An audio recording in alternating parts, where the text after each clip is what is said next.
También yo voy a hacer el pin de pantalla y vamos a copiarlo acá.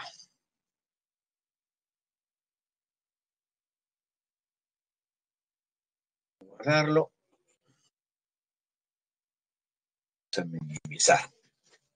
Ok, Aaron, buenos días. Jóvenes, en total ya somos 27 que estamos en clase. Buenos días con todos. Vamos a hacer nuestra semana número 12. Ahí, como todas las semanas que hemos venido realizando, les he dejado unos links. Las primeras, como decía temprano, pertenecen a esa revista Cuadro 16.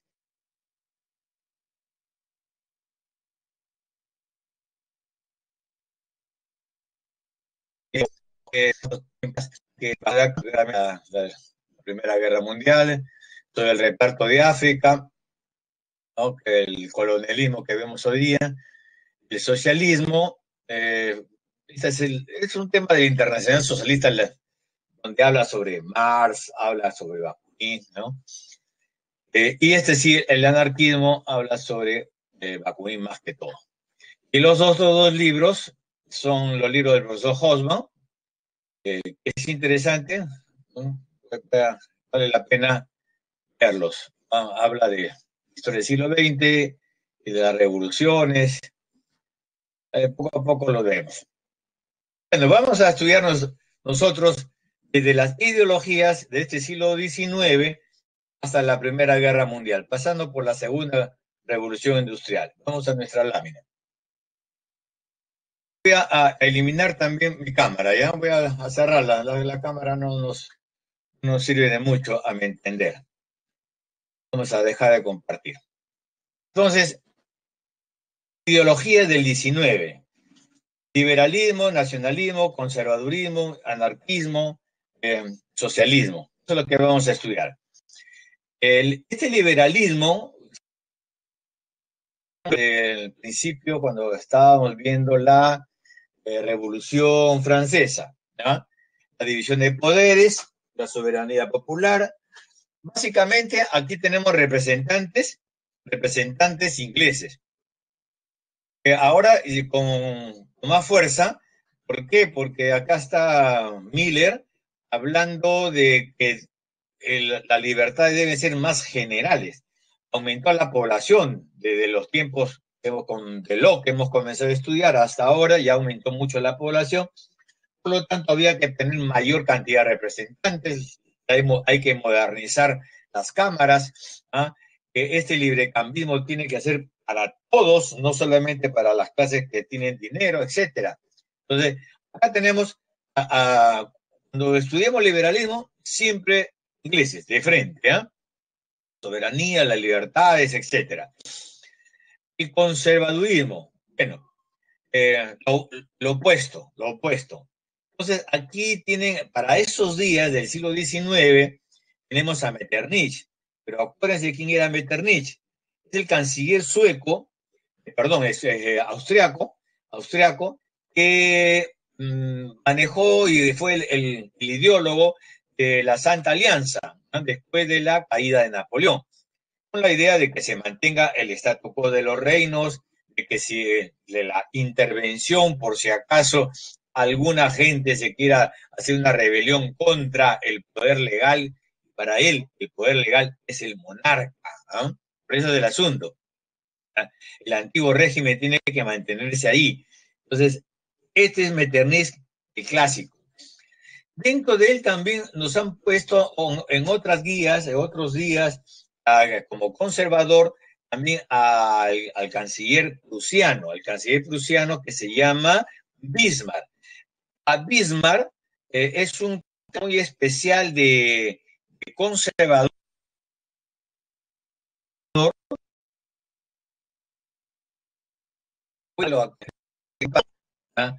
porque Bismarck, por acá,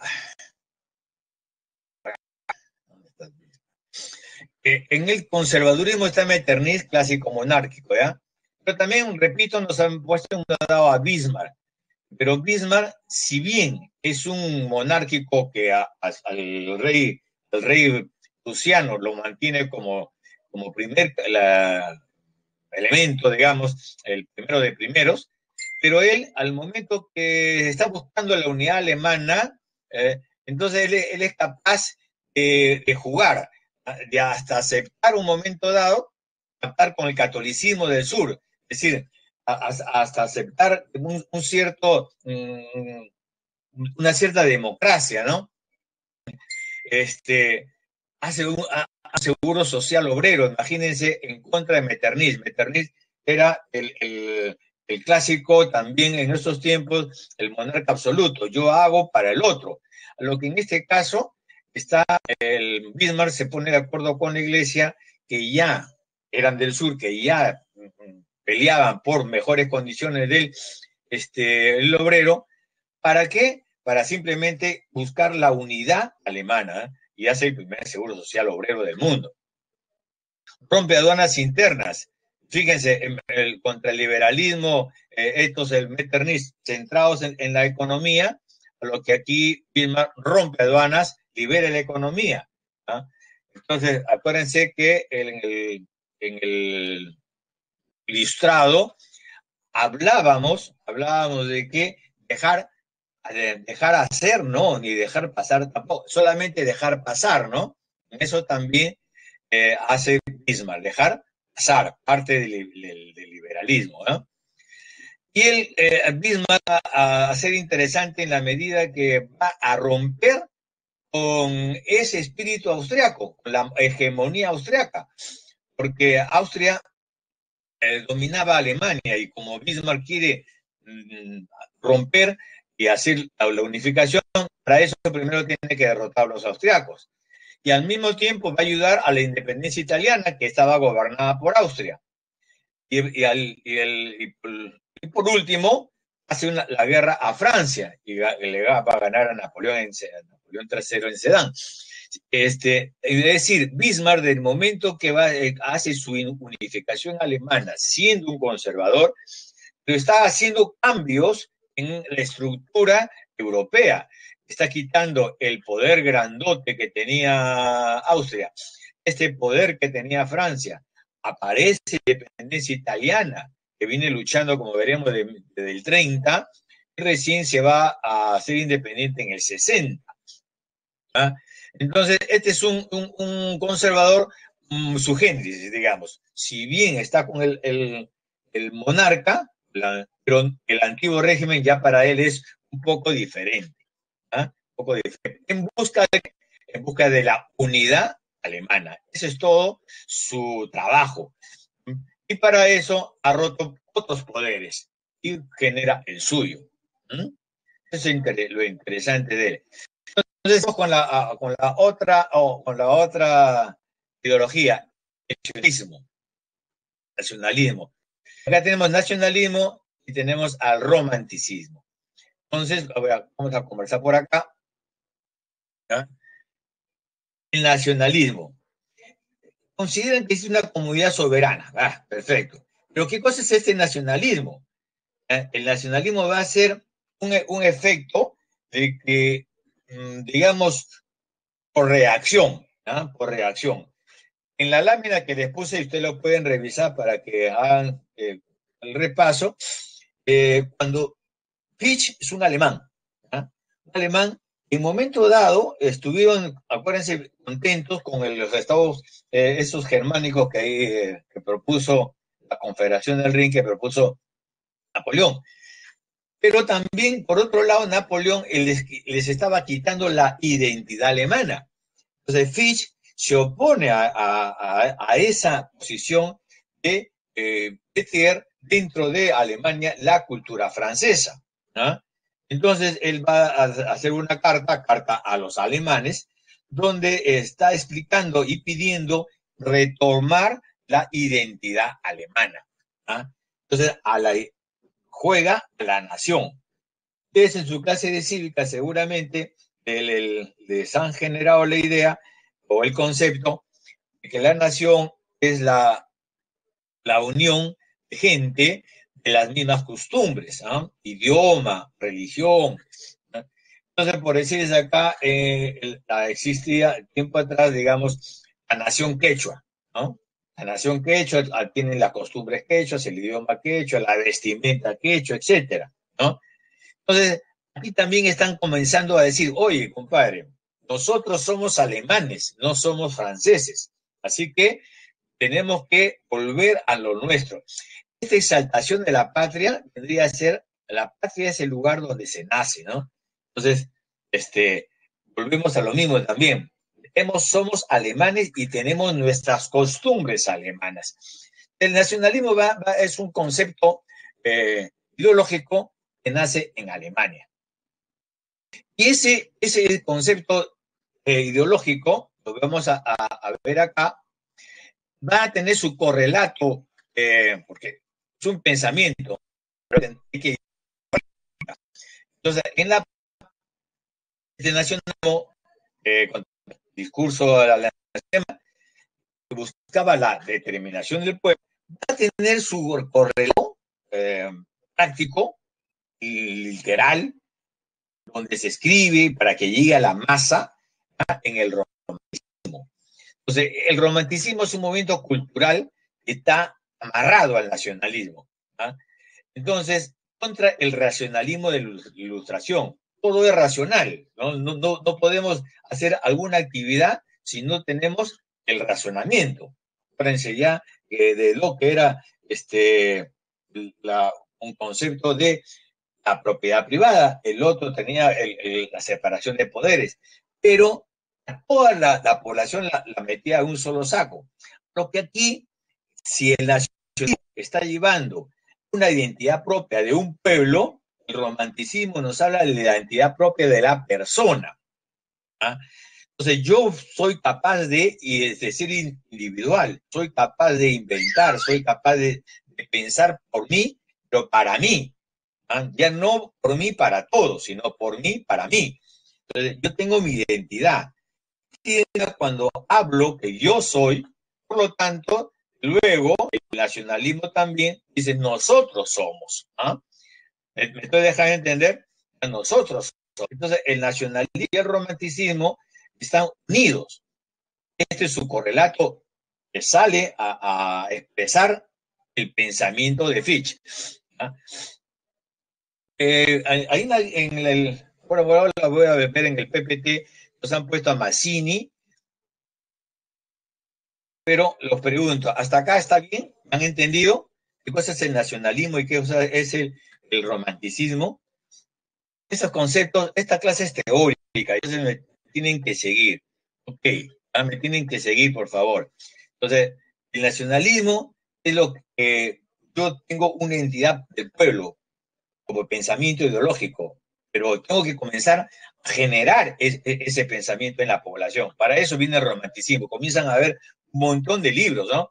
Y cada pueblo tiene su romanticismo. Los franceses también tienen un romanticismo en la cual están buscando regresar a Napoleón. Napoleón I. Por eso Napoleón III va a tener éxito. ¿Ah? Están los italianos con Mazzini, ¿ah? Mazzini y Leopardo, con su Giacomo Leopardi. Eh, eh, como estamos acá, Mazzini es el 30, él está haciendo una especie de clubs, ¿ah? Con los jóvenes para buscar la independencia italiana.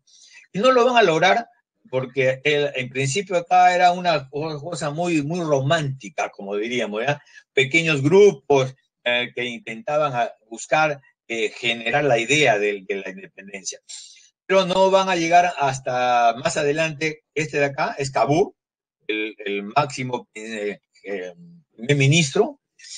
Este Víctor Manuel, un rey que felizmente estuvo ahí, que quería poder, pero no era tan inteligente y por eso tuvo a Cavour, ¿no? A Cavour para que genere las alianzas, sobre todo con Francia. Y Garibaldi, ¿para qué? Para hacer por su cuenta y riesgo, a Garibaldi agarra, se va al sur. Estos son, Víctor Manuel es rey del norte, de Cerdeña, pero Garibaldi va a luchar contra los Borbones en el sur de Italia, ¿ah? En diferentes tiempos. Este es el primero, el romántico. Este señor viene a ser el más práctico y Garibaldi el militar. Así se genera la independencia italiana en el 60, ¿no? Porque tener la ayuda de Francia para buscar los austriacos y luego la ayuda de los propios prusianos con su canciller que acabamos de ver, Bismarck, para también eliminar de una vez a Austria y separar a Francia. Es todo un proceso. Pero hablando de nacionalismo, está Mazzini. ¿Ya? Está Mazzini. Entonces vamos a la siguiente. Vamos a la siguiente. Acá todo está clarito. Perfecto. Entonces vamos al socialismo. Acá en el socialismo también hay que ver teoría. Entonces, en este socialismo tenemos al utópico y al científico.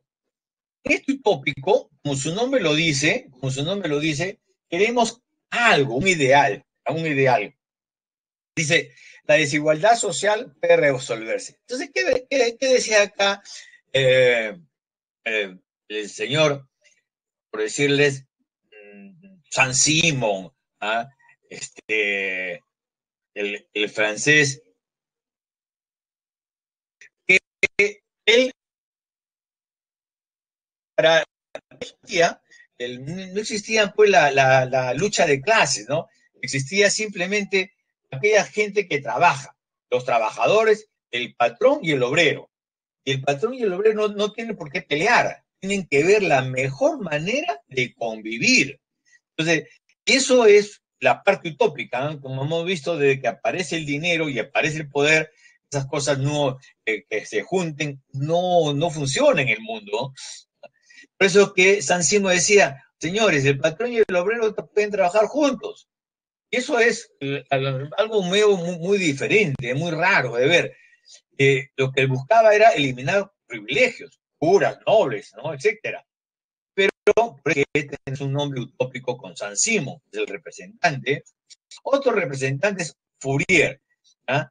Critica el liberalismo, ¿por qué? Pero este liberalismo con su capitalismo extremo, con la explotación, con esa sociedad industrial que se va generando, pero cada día hace más pobreza en vez de hacer igualdad. Entonces,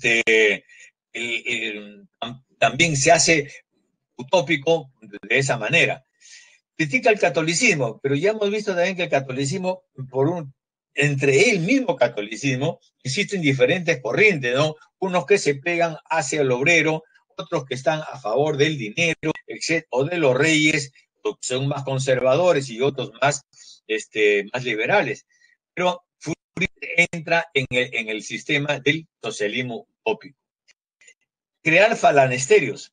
Estos falanesterios eran unidades de producción, ¿no? Unidades de producción, donde la gente podía trabajar y no había de riqueza mayor, había digamos, la repartición de los bienes era en formas igualitarias. ¿De cuál manera este Fourier es francés y Owen es el inglés, donde hace el cooperativismo inglés? Entonces, él también, dentro de ese cooperativismo inglés, Owen, hablaba de que todos trabajemos en esta hacienda. Todos van a tener salud, van a tener colegio, van a tener un buen salario. Entonces, y comienza a funcionar el sistema. Pero eso no es bien visto por la gente de arriba. Y la gente de arriba, los que tienen dinero, digamos, la burguesía alta, ¿verdad? Que comienzan a mandar a todos los pobres que tenían en los barrios de Londres. ¿Ah? Entonces él ya no se da abasto. La idea era trabajar, no ser asistencialista, no ser un hospital. Pero de esa manera la burguesía rompió a Owen y su proceso de cooperativismo. Pero hasta ahora existen las ideas de Owen como cooperativa en general. Pero en Londres no le funcionó por efecto que la burguesía en la práctica lo eliminó. Pero a eso se refiere el utópico, ¿no? No tenemos que luchar entre patrón y empleado. Hay que eliminar las diferencias sociales. El científico. La lucha de clases. acá sí hay lucha de clases. Si bien en el utópico no lo hay, acá sí lo hay. ¿Ah?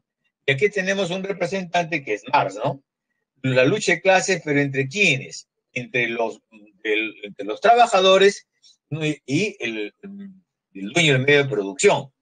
Entonces, acá lo vamos a ver en la lámina, para que, porque Marx es el de este motor de la historia, se llama científico, porque Marx hace un estudio histórico, ¿ah? Histórico de cómo ha ido cambiando desde los tiempos de la esclavitud, el feudalismo, llegamos a la burguesía, y él proyecta que va a existir el capitalismo y el imperialismo. Entonces, ese es el motor de la historia con esta lucha de clases entre el obrero, las fuerzas productivas, y el dueño del medio de producción. Entonces, y este concepto los dos vamos a verlo ahorita, ¿ah? Y la plusvalía. Escuchen, síganme por favor, ahora voy a partir la lámina. Dentro de esta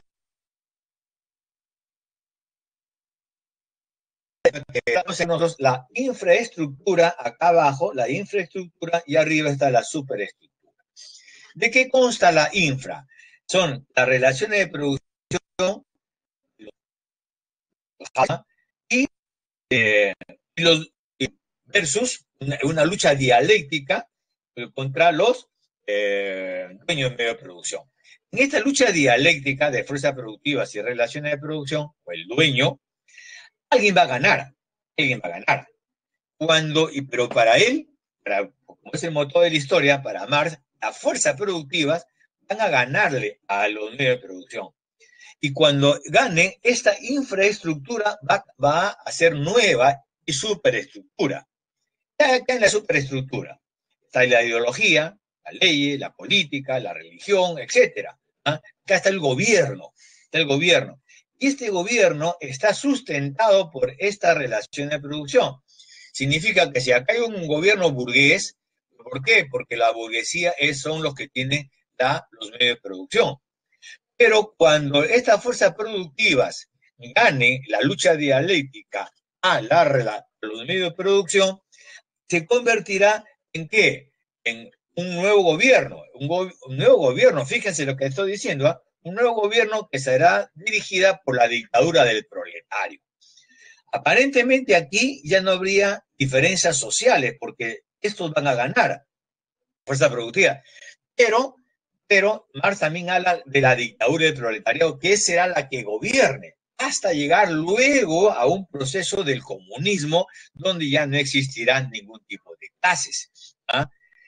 Entonces, eso es lo que tenemos que ver, ¿ah? Que luego de la lucha dialéctica aparecerá algo nuevo. En esta estructura, en esta superestructura, aparecerá el gobierno de la dictadura del proletario. Una cosa que nos enseñó en su libro El Capital, Marx, fue encontrar qué cosa es la plusvalía. ¿Ah? La plusvalía. Entonces ahora les pregunto a ustedes, ¿qué saben de la plusvalía? ¿Qué cosa es la plusvalía? Este concepto de acá. ¿Qué cosa es la plusvalía? Diego Alberto dice, el trabajo no remunerado. ¿Ah? Entonces, ¿qué sucede con ese concepto? Es un concepto interesante de Marx. ¿Ah? Lo llega a encontrar por los efectos históricos. Entonces, vamos a explicarlo en la laminita. La laminita,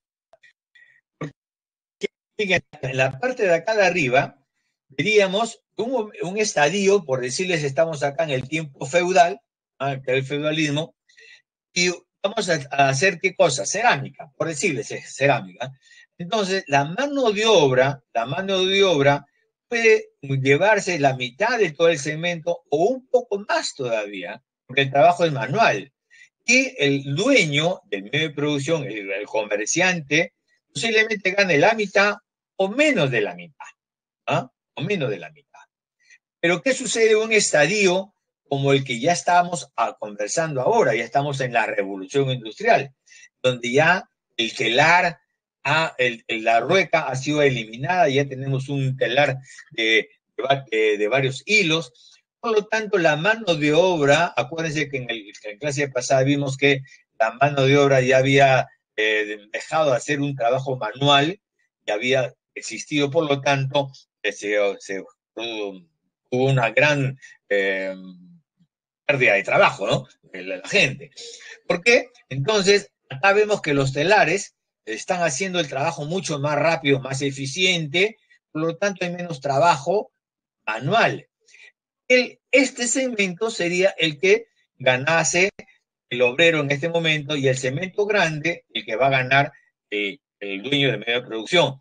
El diferencial que vemos del segmento de arriba al segmento de abajo sería lo que ustedes están diciéndome, el concepto de no remunerado. ¿Ya? Ese sería la plusvalía. ¿Ok? Entonces, ya hemos visto esta plusvalía y cómo esta lucha de clases, por efecto del motor de la historia, ha generado esa lucha dialéctica para generar una nueva superestructura que vendría a ser el gobierno de la dictadura del proletario. Ojo. Entonces, según Marx, en su manifiesto del 48, no habla de una revolución armada, pero lo que sí habla de unificarse, de unirse, ¿ah? De que no sean, que no trabajen individualmente, sino en principio buscando sindicatos, buscando cierta organización. Pero en un momento dado, si es que no llegan ustedes a tenerlo por la vía pacífica, podría llegar a una revolución armada. Ah, pero un momentito. Esto Marx lo dice después. ¿Ah? Esto lo dice Marx después de su lucha con Bakunin. Porque Bakunin, ahora que veremos los anarcos, Bakunin sí era de la idea de tomar el poder por las armas. Marx no. ¿Ah? Pero Marx tiene que, como estos dos señores están peleándose, por ver quién es el que dirige al Internacional Socialista, entonces Marx en un momento dado, pero a posterior del 48, dice, bueno, puede haber la revolución armada, puede haberla. Bueno, entonces lo que sí hablaba es de suprimir la propiedad privada. En eso sí, a ambos lados lo dijeron, ¿ya? Entonces, resumiendo, el científico se llama científico porque hace un estudio histórico, ¿no? Entonces, y en ese estudio histórico, queremos que la lucha de clases, esa lucha dialéctica entre el dueño de medio de producción y los factores de producción o los trabajadores, va a ganar el trabajador, lo va a eliminar. Siempre ha cambiado el pueblo, ha cambiado la historia. Y van a seguirla cambiando hasta llegar a la dictadura del proletario. ¿Okay? Pero que el anarquismo promueve la eliminación del Estado, considerando la libertad absoluta. Y Bakunin sí es un gran revolucionario en realidad, pero el anarquismo también tiene una faceta, digamos, más pacífica, más tranquila, como la veremos ahorita con Proudhon. ¿Ah? Pero ambos, Proudhon y Bakunin, lo que están buscando es eliminar cualquier tipo de poder encima del hombre. No quiero yo un poder, alguien que me dirija. Son suficientes nuestras propias organizaciones. Fíjense acá en esta lámina,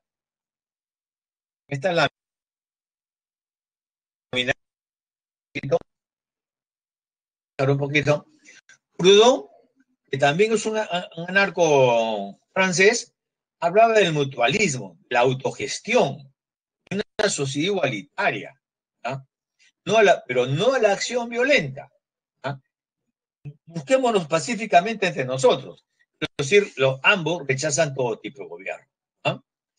Respeto a la propiedad privada. Fíjense, ¿eh? Producto de la propiedad, pero que sea producto del trabajo, no de la nobleza, etc. El Proudhon es un anarco diferente a Bakunin. Es más tranquilo. ¿Ah? Busca esta autogestión. Lo que Bakunin no. Bakunin no a las doctrinas. Él es más duro. ¿Por qué? Dice no a la religión, no a la patria. ¿Ah? ¿Por qué? Porque ya sabemos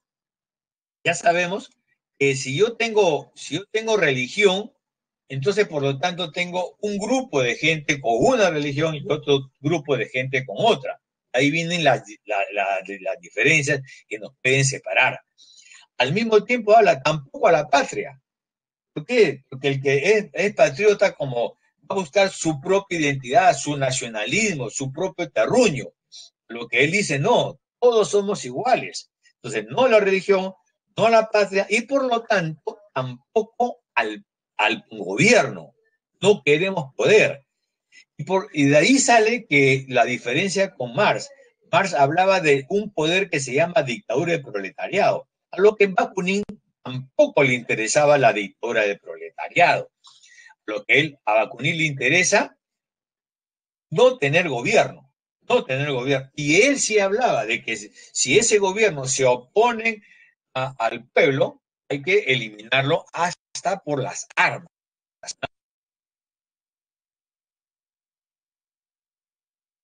Digamos que Bakunin es el más bravo, ¿ya? El más bravo.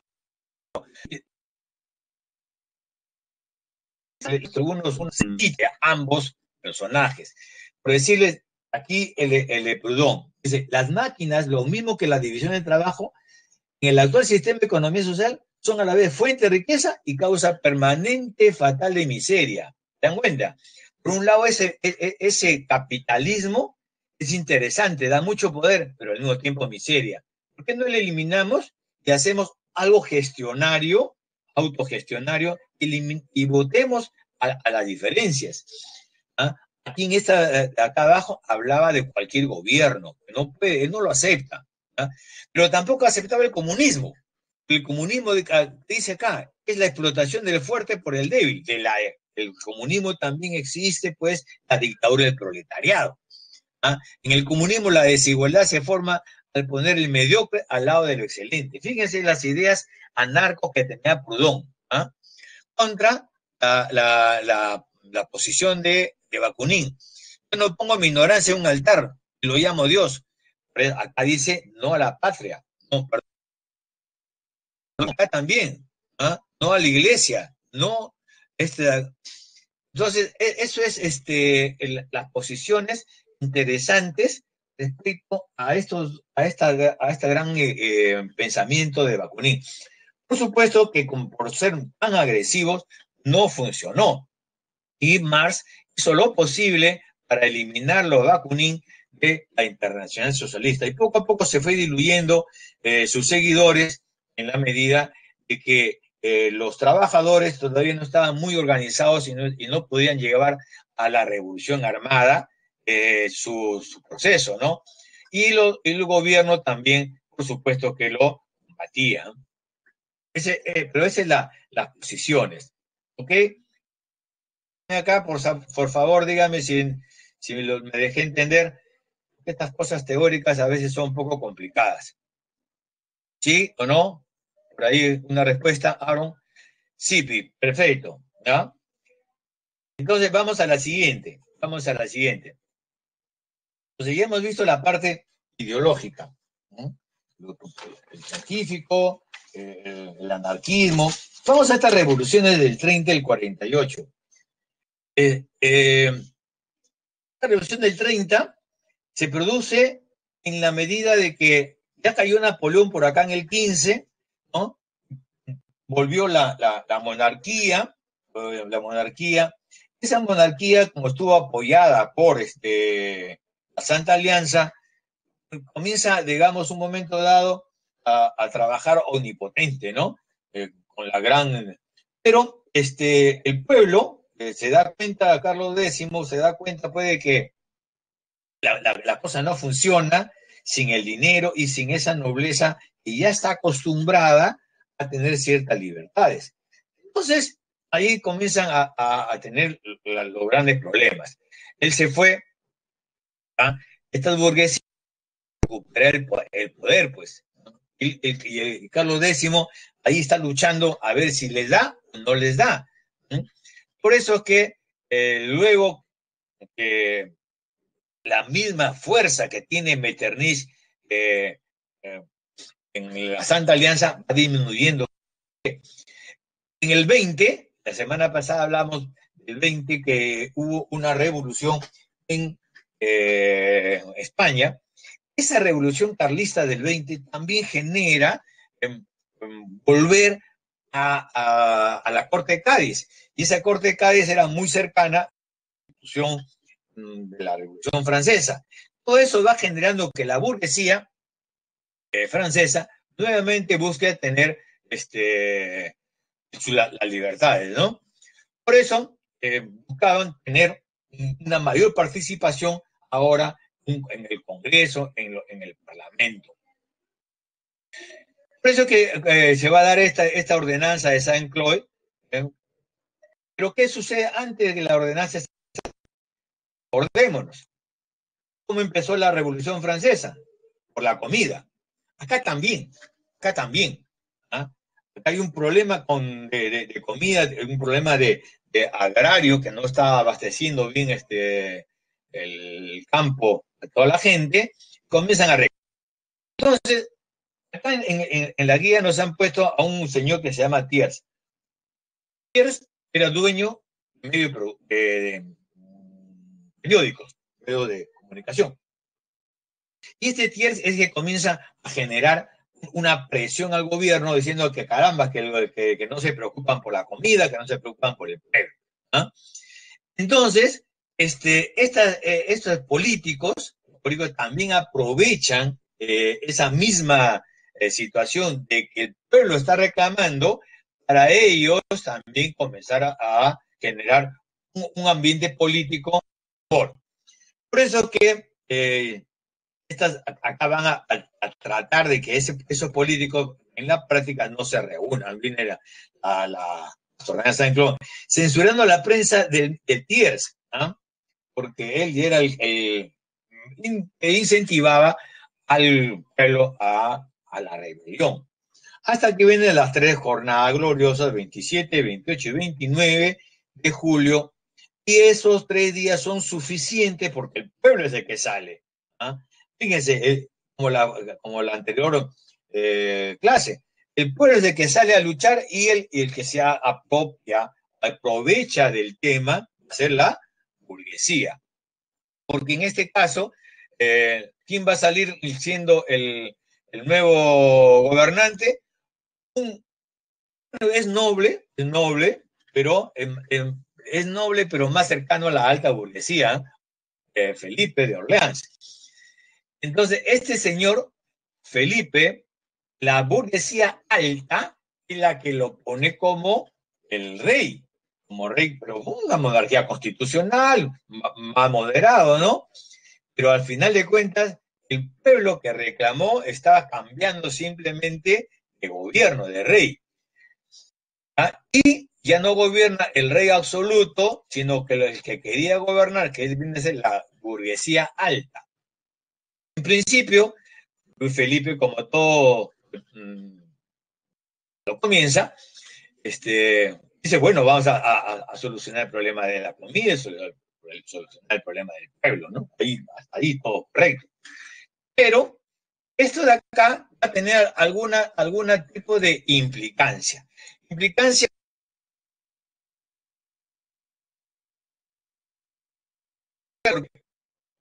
porque se va a independizar. Bélgica es un país que todavía estaba dominado por España. Ni los franceses ni los ingleses lo quieren a los españoles. Por lo tanto, van a ayudar. Esta rebelión del pueblo francés, que Inglaterra va a decir, bueno, aprovechemos Bélgica, también se ha levantado y lo vamos a apoyar en su independencia. De todos estos pueblos que generan, como hemos conversado del 30 de Mazzini quiere liberar a Italia, pero los austriacos rápidamente y los mismos franceses eliminan esa posibilidad. ¿Ah? Los españoles están acá dominando el sur de Italia. A ese sur de Italia no lo pueden votar todavía, pero sí aprovechan para que la parte de Bélgica sea libre. Hay juegos políticos que se aprovechan de esta revolución popular en Francia. En Francia eliminan al poder monárquico y aparece una monarquía constitucional con Orleans, ya sabemos. ¿Ah? Entonces, esta es la Revolución del 30 y sus consecuencias. ¿Ah? Sus consecuencias. Ahora vamos a la otra. Esta es otra cosa. Esta es otra cosa. Esta es diferente a la del 48. Esta revolución del 48 se llama la primavera de los pueblos. La primavera de los pueblos. Ese concepto sí se tienen que acordarse. ¿Por qué la primavera de los pueblos? Porque este Felipe de Orleans ha comenzado a gobernar constitucionalmente muy bien, pero poco a poco también haciéndose cada día más monárquico. Pero acuérdense, ya están cambiando los tiempos, estamos en el 48. ¿Ah? Ya la revolución industrial está tomando mucha fuerza. Por lo tanto, ahora ya no solamente es un problema del agro, como teníamos en tiempos pasados. Ahora tenemos un nuevo actor. Ese nuevo actor es el obrero fabril. Ese obrero fabril está aquí, como hemos visto en la clase pasada, están construyéndose ferrocarriles, ¿no es cierto?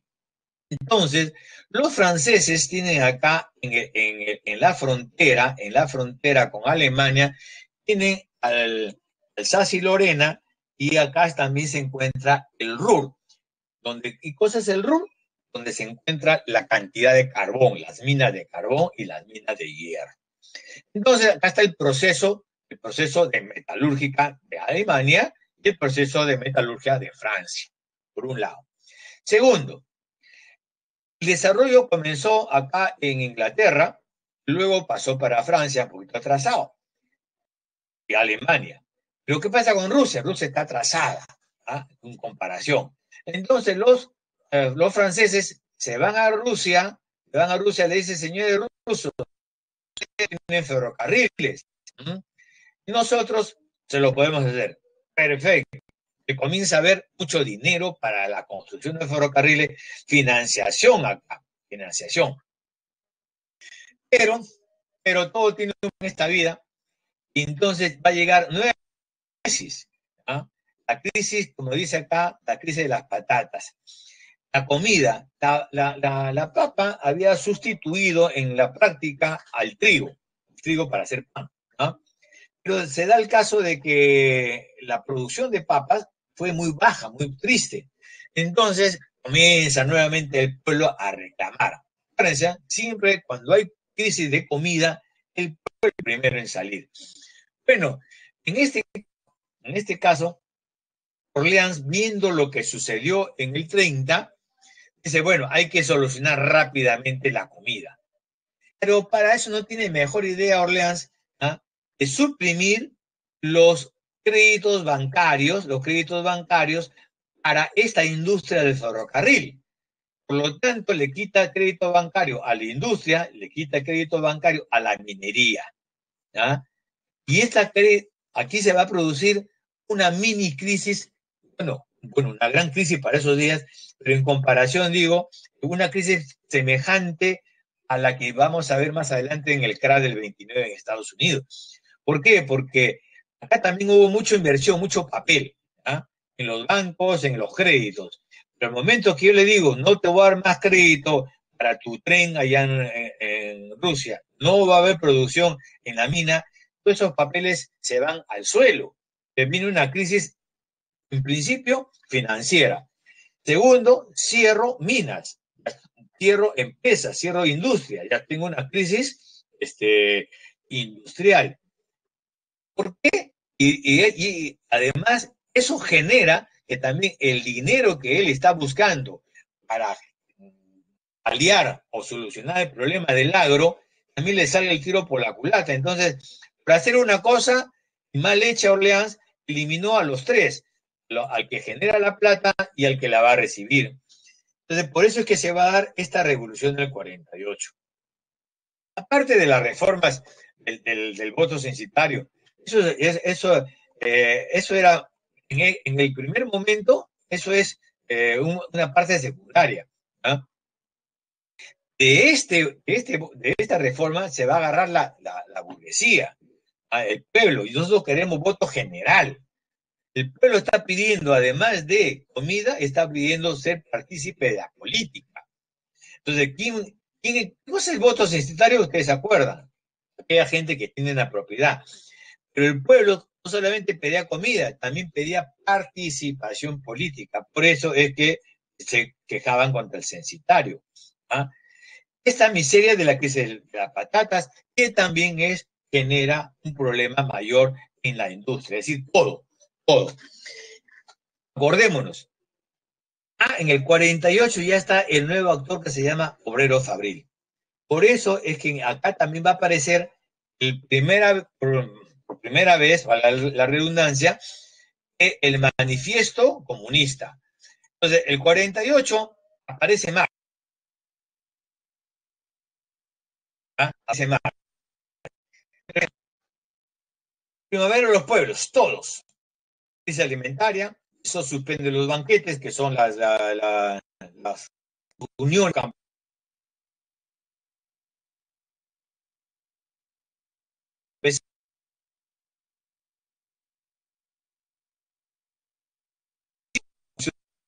De él en este a trabajar. Ustedes son parte política. Luego del 48, aquí en Francia, hablando ahorita, podemos hablar del resto, Lamartine va a poder el temporal de los socialistas, ¿ah? Pero Lamartine, que siendo un hombre pegado a la izquierda, un socialista, pero no llega a resolver el problema. El grande, económico, bien grande. ¿Ah? Por eso es que los obreros se les va a poner también en contra, ¿no? Porque no solucionan rehacer la minería, rehacer los puestos de trabajo. Entonces se pide que haya una elección. Napoleón III se presenta a la elección. Lamartine pensaba que él iba a ser presidente. Napoleón III nunca había participado en política, pero como dijo hace un momento, el romanticismo francés buscaba regresar a los tiempos importantes y de grandeza de Napoleón I. Por eso es que va a votar por él militarmente, por Napoleón III. Aparece como un presidente y se genera la Segunda República, ¿no? Hasta de diciembre del 51 se va a nombrar emperador. Con él va a comenzar el desarrollo económico. De paz, la gente lo estima, lo quiere y confía en él. Con Napoleón III también empieza su desarrollo imperialista. Hay un desarrollo económico que va a terminar en el 70, cuando pierda ante Bismarck la guerra franco-prusiana.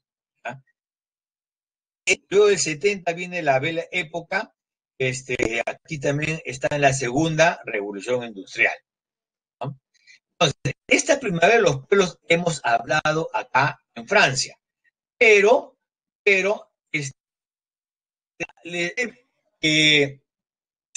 también hay que hablar, porque he leído que dicen que el pueblo es el que pierde. Un momentito. Esta revolución del 48, por supuesto que va a perder el pueblo porque no va a llegar a obtener el poder en sí. ¿Ah? Pero, un momentito. En Alemania, el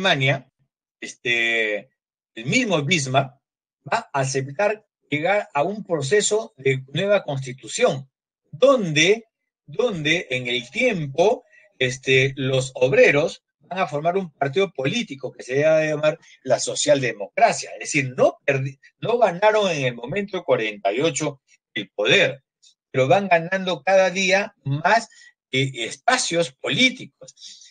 En Austria, Metternich tiene que salir expulsado. Metternich, que hemos visto que es el gran conservador, lo expulsan. Él sale hasta escondidas y va a vivir a Inglaterra. Porque en Austria también se acepta que existe una nueva constitución. Se va haciendo la constitución, donde el pueblo va a participar. Esto de acá.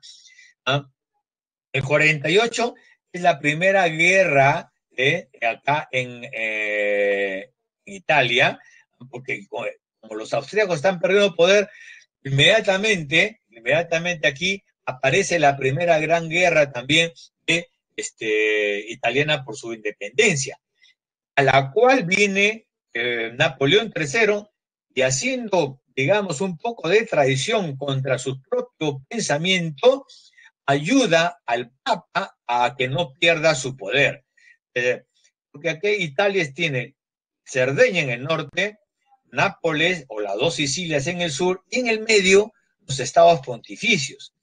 Entonces, cuando están subiendo a Garibaldi a luchar por tener los estados pontificios, viene Napoleón III y detiene ese proceso, ayuda a que los estados del Papa se mantengan con él. Todo eso está pasando desde el 48 para adelante. Entonces, no solamente es esto lo que nos han dicho, ese voto censitario, sino que ya comienza la gran transformación. En Prusia, que es el estado más grande de arriba, que ya no pertenece a Austria ya en este momento, están buscando que separarse. Prusia es grande, pero Austria domina mucha parte de la Confederación Alemana, como ven en el mapa, ¿no? Pero Prusia acepta nueva constitución, Austria nueva constitución, Italia está por pelear. Holanda también está viendo el ejemplo de Bélgica, que se liberó el 30, Holanda también ya está completamente libre. Entonces, sí, después del 48 hay cambios sustantivos políticos, sociales. Acá dice, consecuencias, caída en Francia. Napoleón se hace presidente y luego se va a hacer emperador. Está bien, pero esto es lo importante de todo esto, la propagación de la revolución por Europa y los cambios que se van haciendo en el tiempo, ¿ya? En el tiempo. Poco a poco, ¿ya? Casualmente, repasando, Marx había dado el 48 su manifiesto comunista, pero en Alemania los obreros hacen caso de la unión, más no de la revolución militar. Y los obreros forman ese partido social de la socialdemocracia, y poco a poco van obteniendo cada día más beneficios políticos, sociales y económicos. Por eso que en Alemania, en la práctica, la idea marxista de la toma del poder y la dictadura del proletariado disminuye porque estos obreros van teniendo mejores condiciones de vida. ¿Ah? Eso era lo que quería explicarles respecto a esta revolución. Y varios pocos de explosión, ¿no? Austria, Prusia, Francia, Italia, ¿no? Entonces vámonos a la revolución industrial. En esta segunda revolución